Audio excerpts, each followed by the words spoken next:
مرحبا بالجميع.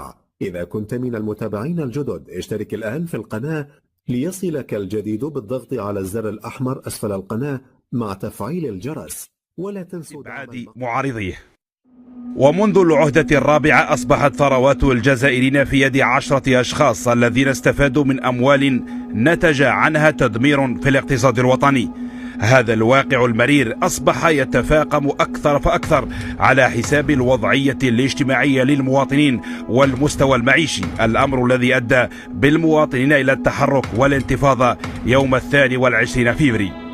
وحسب مصادر مؤكدة فإن قيادة الجيش الوطني الشعبي لا تسمح بهدر المال العام ونهب ثروات البلاد. واستجابة لنداء المواطنين سيتم محاسبة هؤلاء الذين تسببوا في انهيار الاقتصاد الوطني، فإن ملفات هؤلاء ستقدم للعدالة وستتخذ الإجراءات التي تحول دون تهربهم. وحسب المعلومات المؤكدة فإن قيمة القروض التي استفاد منها رجال المال الفاسد بلغت أرقاما قياسية.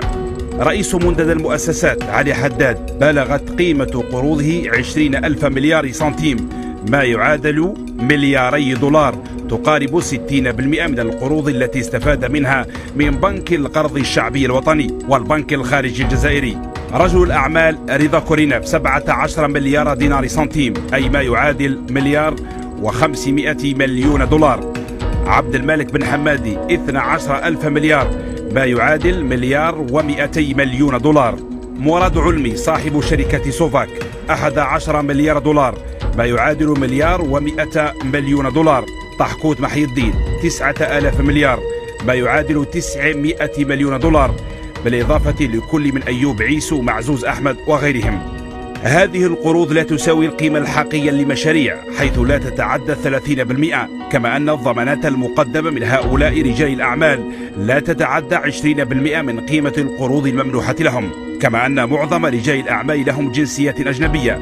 رئيس منتدى المؤسسات علي حداد جنسية بريطانية، رضا كونيناف جنسية سويسرية من أم يهودية الديانة، علمي مراد جنسية فرنسية. وللتذكير فإن شقيق الرئيس ناصر بوتفليقة كان يتردد على سفارة الإمارات بجنيف لتحضير انتقالهم إلى هناك لما كان الرئيس عبد العزيز بوتفليقة في فترة العلاج بسويسرا.